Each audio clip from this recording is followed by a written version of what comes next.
Hello, Gianne. Hi, How are you? I'm good. Thanks for having me. I'm happy you're here. So we're at my place today. You mixed up the address, but you're here. Yes, finally. The first thing that came to my mind when we had our first intro call is that you're a real slasher. Means you have different careers. Yes. So you have your branding agency, Lexi Media. Lexi Media. Yes. You also a podcaster yourself, so I Yes. didn't have to explain you anything because you're an expert.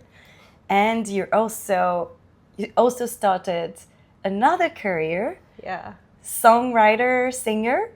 It's just 3 months ago I released Okay. my first song. Yes. Oh wow. Wow. Okay, congrats. This is so different from the other things that you do. And by the way, your podcast is about mental health and Yes. it's in Cantonese. Yes. Yeah. So I haven't listened to it because I don't speak Cantonese, unfortunately. No worry. So yeah, how do you do all these things simultaneously? Because I also have my agency and my podcast, two different things, and it's each ask a lot of work. So how do you stay sane? It's always a first question people ask me, like, how do you juggle between different hats? Yeah. And I would say I've never imagined myself doing multiple things when I was younger. Like, I've always thought that, oh, I would be a teacher, or I actually got a license for early child education. So I could actually teach in kindergarten or help with like babysit, nanny stuff. Because I Okay. love kids. I don't have my own yet, but I've always thought that I would only go for one route until when I was actually working in the first corporate job that I had. Okay. I was actually working for a startup that it's doing education, and that it's my first boss that I had. He was from an investment bank, so he's like very dedicated, very passionate about his work, and he actually taught me a lot about how to start a career or how to start your own company. And I learned a lot of skills from him. Marketing, I've never used Canva before, so that was Okay. years back then. 7 or 8 years ago. So that was when I was in touch with like all the digital stuff, because I studied education, but I didn't teach for his education company. Okay. I've done all the like business development stuff. And I think basically it's because I learned a lot of skills from him that I could start my own career. And once I started my own career, I was like, I could maybe quit my full-time job and focus on what I'm doing. At that time, But just one quick question. Yeah. Why? So you had this in mind to be either a teacher or work in, education. yeah, So what led you to start your branding agency? Because this is pretty different. the first business I started wasn't even my branding agency yet. The first business I started, I was actually selling CBD. At that time, I was already suffering from depression for a decade. I've diagnosed that I have depression since I was 13, 14. Wow, And that's ever super young. since then, I've neglected it because of Okay. our lack of education on what really is mental health. So we really did not basically we ignored my Okay. symptoms, diagnosis, and I thought it really did not affect me, but it did. So when I started my first business selling CBD, I think my mental health was the worst at that time because I had both my full-time job and also I started the thing. And it was quite a thing in Hong Kong at that time, pre-COVID, no, during COVID, people were talking about it. And then What was your coping mechanism to, get up in the morning and do your work and also handle your side business? I think having my own project gave me a certain like feel, as in like a motivator to wake up, something to look forward to, because I'm building something. And I would say it's quite an early age of my peer. Like my peers are all working full time. They have never thought about having their own career, and I'm kind of like the first one among my friends to start it.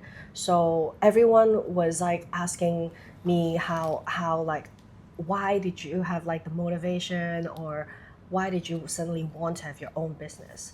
And I would say I think it's because how my family raised me. My dad is a businessman, so Okay. he has like different business doing like restaurants, even in the garment industry, like different business. So I've knew that I don't always only have to work for people, but I want to work for people to learn from the experience. Okay. So during like I would say very lucky enough, the first job I've already seen someone working very closely with me, the boss that I mentioned, he basically taught me everything that's needed to have your own business. Okay. So Okay.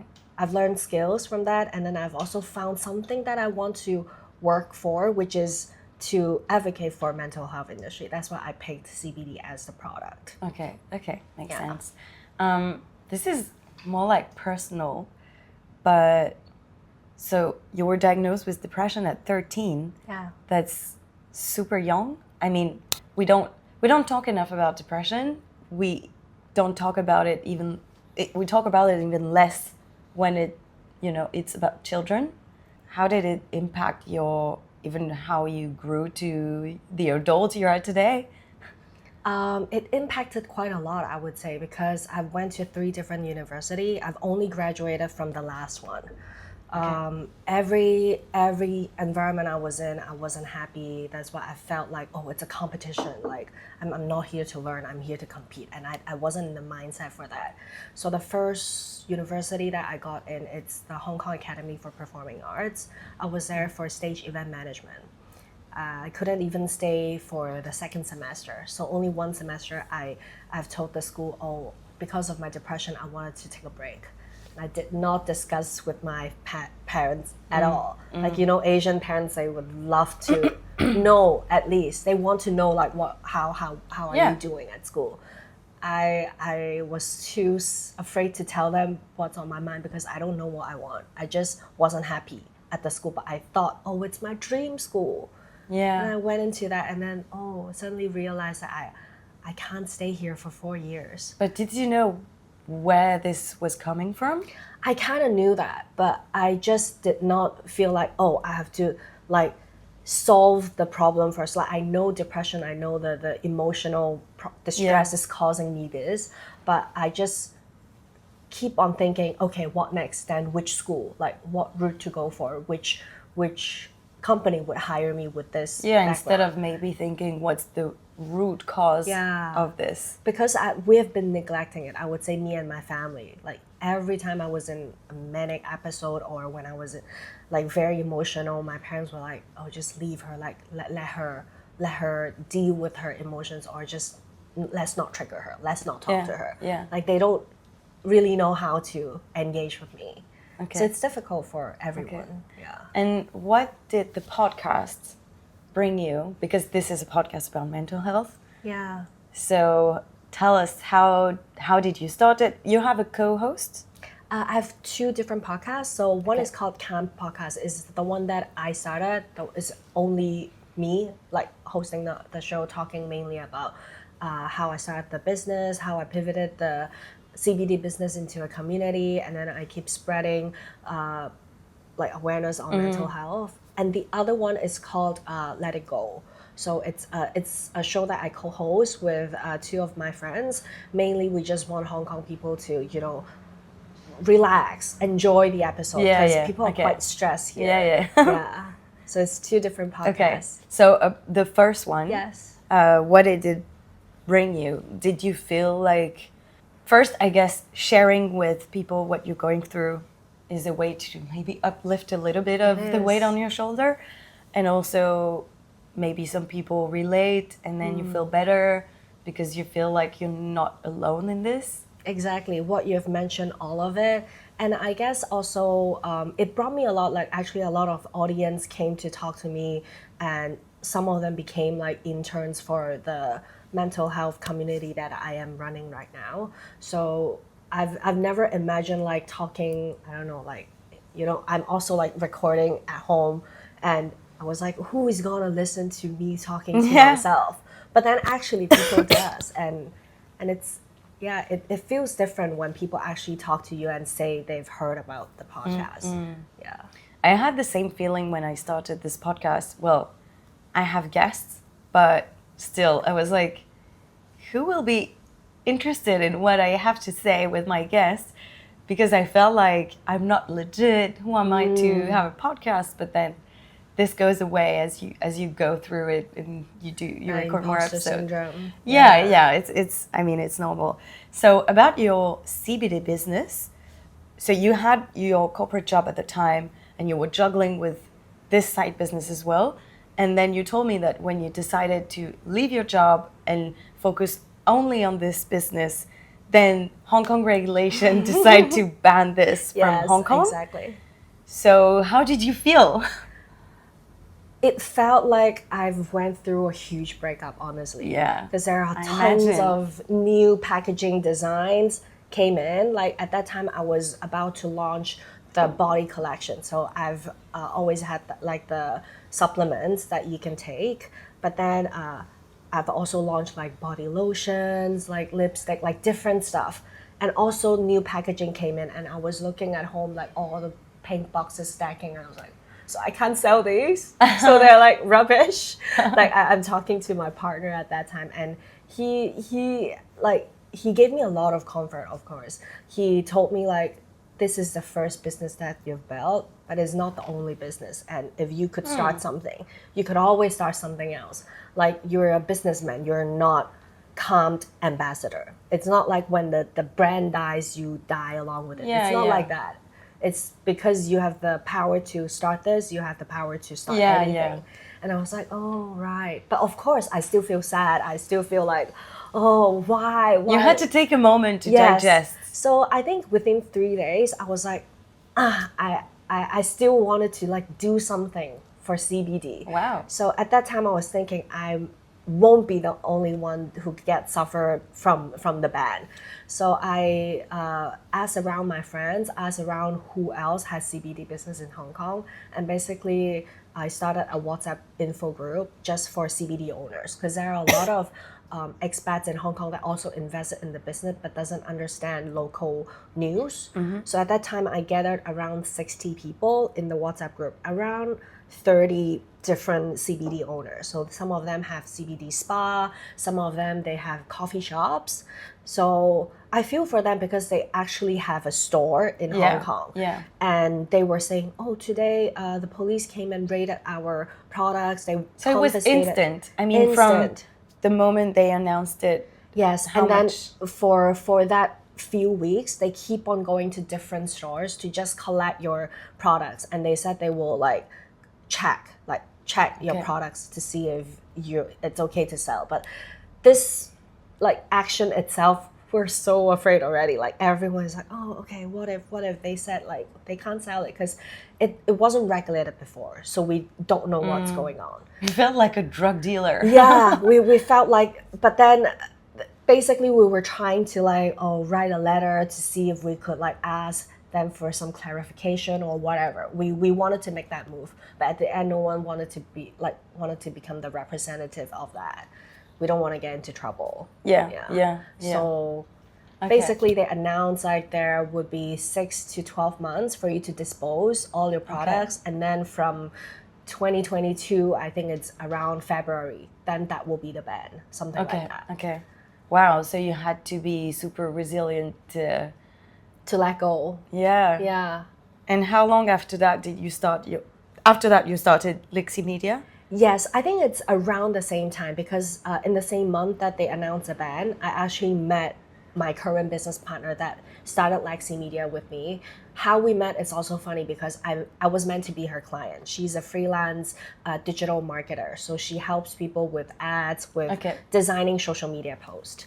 So at that time, she was like approaching me, Gianne, do you need help with your Calm Down Co page? I know you're running this alone. And I was like, yeah, sure, let's go for a coffee chat. And on that day, coffee chat, I was like so not in the mood because I just recently resigned. But then I also noticed the ban, and I was meant to hire her, but I couldn't because I don't even know if I could sell my products. But then we became friends on that day. On that day, I was also meant to meet another potential client because she knew that I don't have a job, so she wanted to hire me.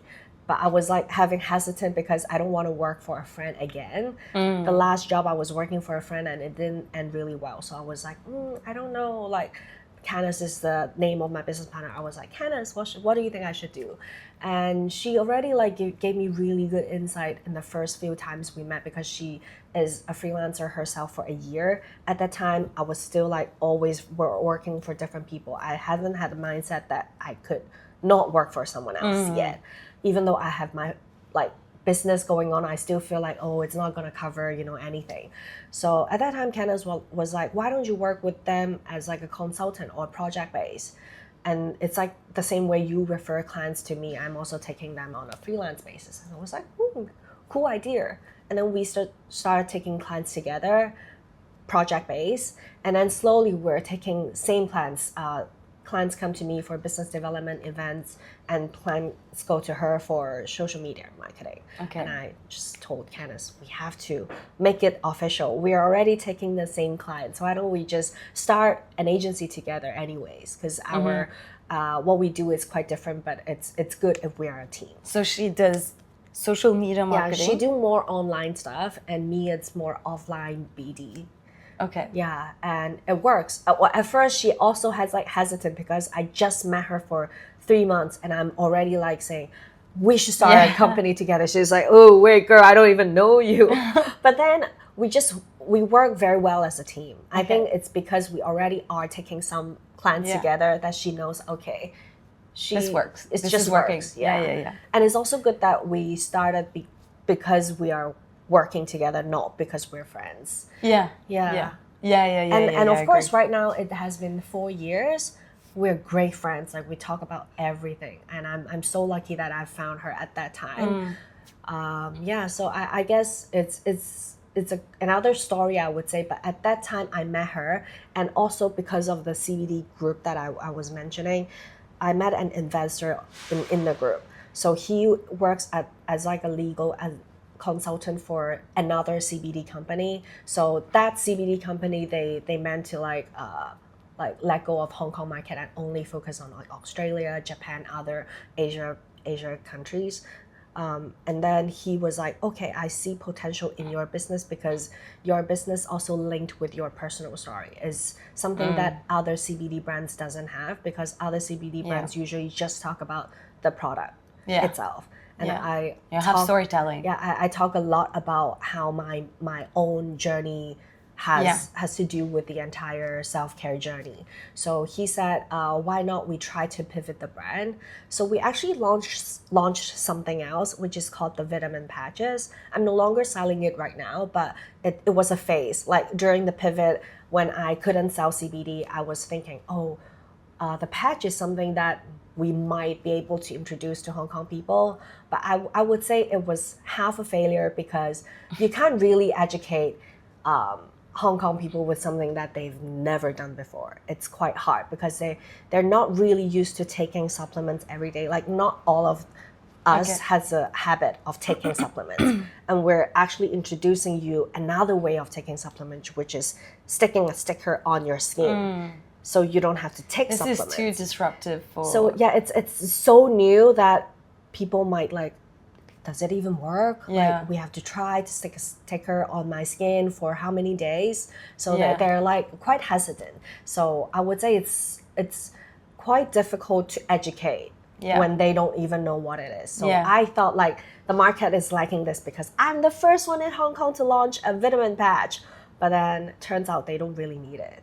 So you stopped doing this? I stopped doing it after a few months. Did you close down this company?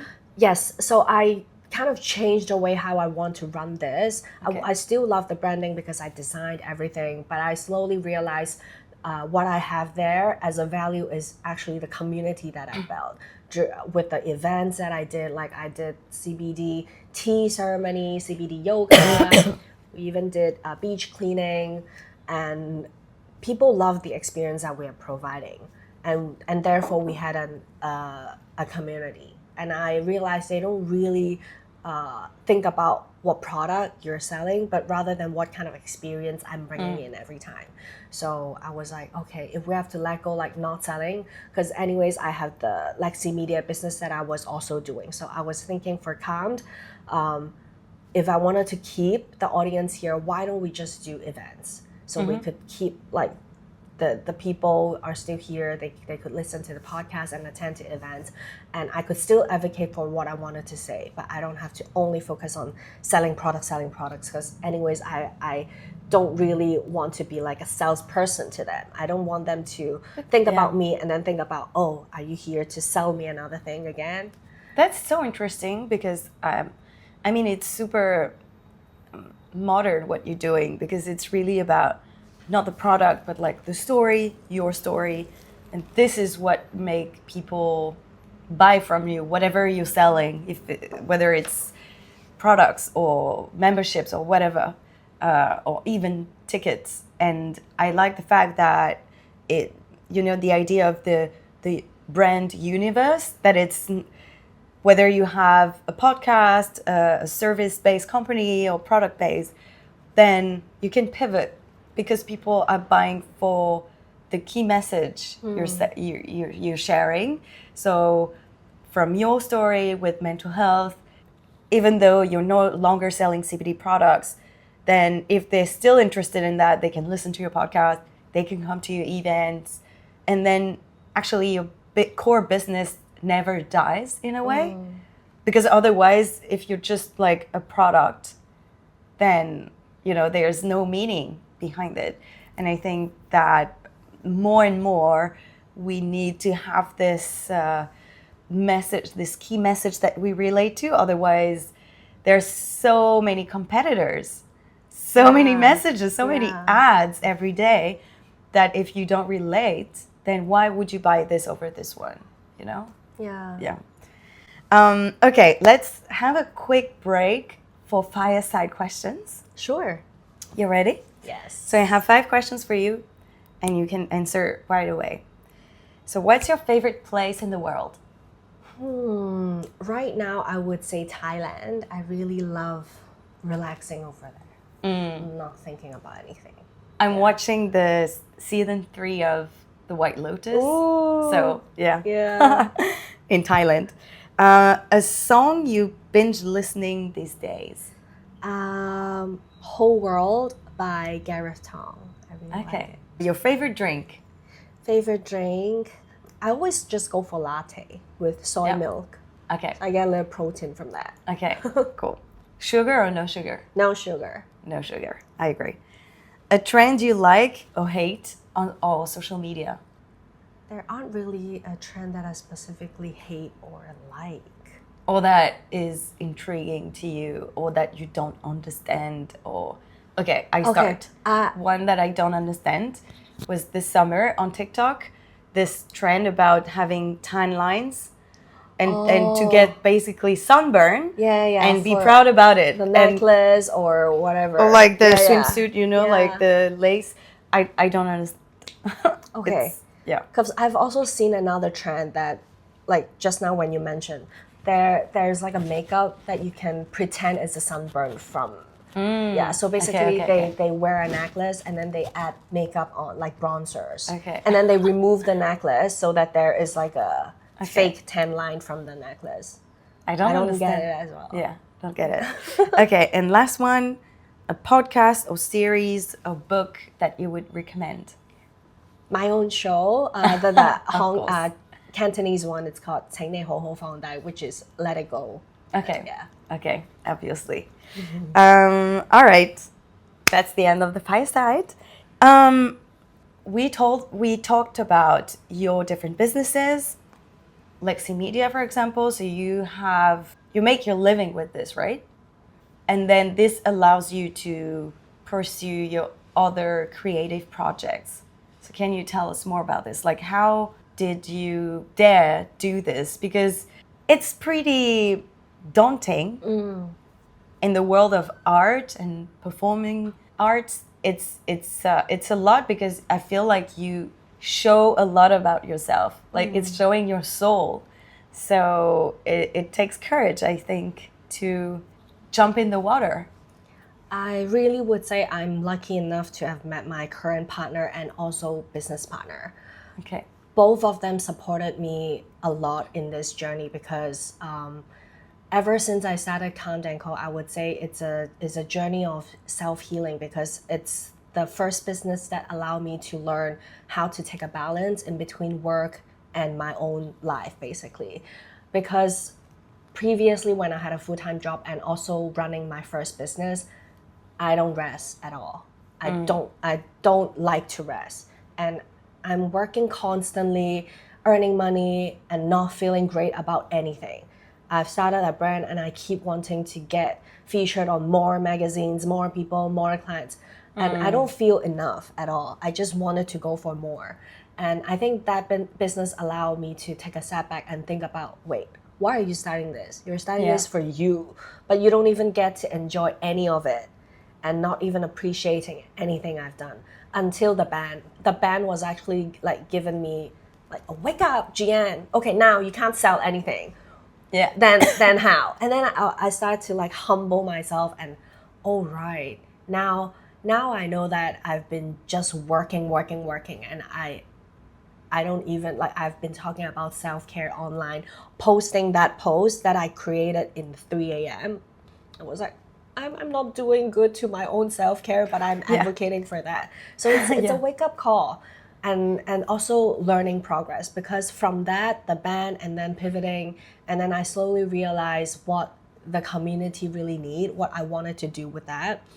And then with the people that I mentioned supported the journey, slowly I realized what I want to do. And it's only because financially it became more stable for me to actually think about my own needs. I don't have to worry about whether or not I could pay the rent, and then I could worry about actually what I want to do now. Yeah. And so it kind of gave me the stability, of course, gave me a feel, and then also the people around me allow me to be myself. I would say I kind of like found a best friend along when I found my business partner, Candice, because she is a very supportive person, and I always call her my mom because she loves cooking for people, taking care of people. And basically when I go to her for any of my insecurity or problems, she was like, no, Gianne, don't listen to the blah, blah, blah. So I really wish that everyone needs like someone like Candice next to you, like cheerleader, always supporting you.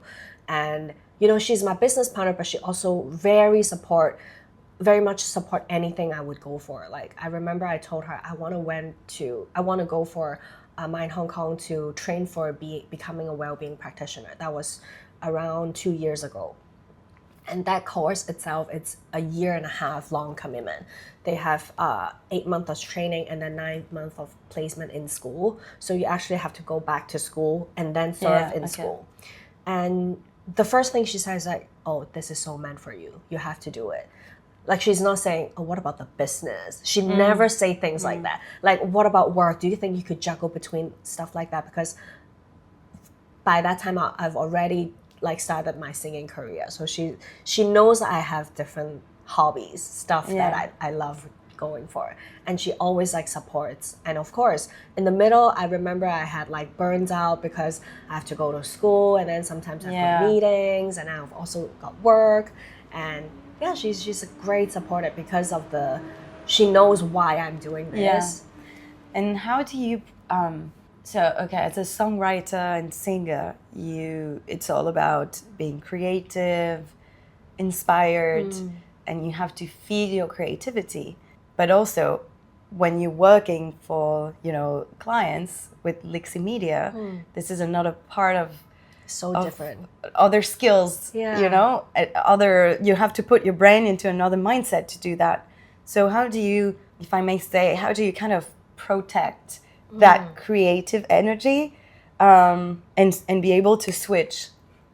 It's a very interesting question, because previously when I was working on my second song, I actually had this like, oh, how do I make it good? Like, I don't know what's the best version because I'm constantly working for someone. So I always ask my clients for feedback. But now I am my client. I don't have anyone to ask for feedback because whenever I think it's good, it should be good. Yeah. So I think because I was serving clients for a while, it took me a while to actually take control back of my own creative project, because you do have to put yourself in different mindset. I was constantly in the mindset of how to please my clients. So that's why I was thinking, oh, how do I please people with my own piece? But no, I don't really, I shouldn't be thinking like this. I should be thinking how I should express myself. Yeah. So it's two different mindset that I picked up. Yeah. And how do you, whether it's, well, it's a bit different, but whether it's for clients or for yourself, how do you decide when a piece of work, whether it's a song or something else for a client, is done, finished? Because I think it's super difficult. I don't know, imagine like you're a painter. How do you decide when this painting is over? Because you can always add maybe more light here or other touches here and there. So how do you manage to, you know, like channel yourself and be like, this is done. This song, for example, is finished. Oh, the song, I think I've been working it for around half year, but it was done actually from the very beginning, like the first 2 months. It's just at the end, I was like, when to launch it? How should I launch it? Like I would say that the dragging part is the promotion and marketing part. The song part is actually done quite early stage. It's just that I don't know how should I launch it because I have quite like different marketing campaigns that I've done before. So it got me a while like, oh, when or how or when is the right timing, something like that. But for clients, it's easier because usually I go for what they want. Even though sometimes I would like give my own input and then they would disagree, but eventually it's their project. I have to learn to let go. If they think that it's the best version, then the client is the best version. Yeah, there's no point arguing about this. Yeah, okay. And imagine in 10 years from now, people are talking about you. What would you like them to say? That they have heard about my songs. I hope so. Yeah. Yeah, that's a good one. Okay.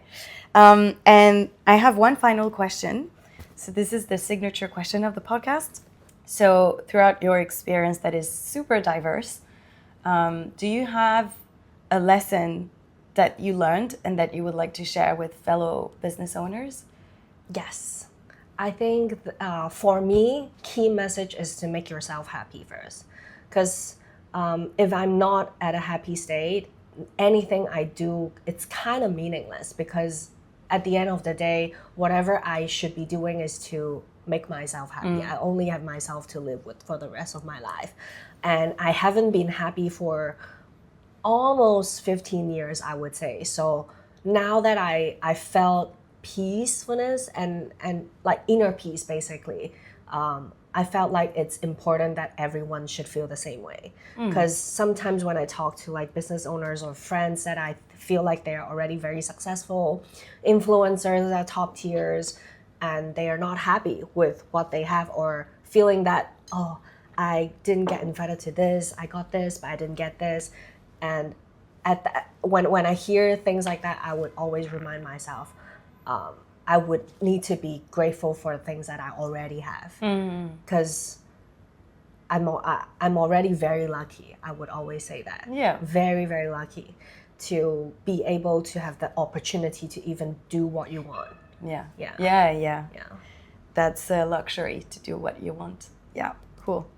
Well, thank you so much, Gianne. Thanks for having me. Thank you for opening up about mental health. I think, especially as business owners, it's a topic because if you don't take care of your health in general and mental health, there's no business. Yeah. So, yeah, let's think about this more. Thank you. Thank you.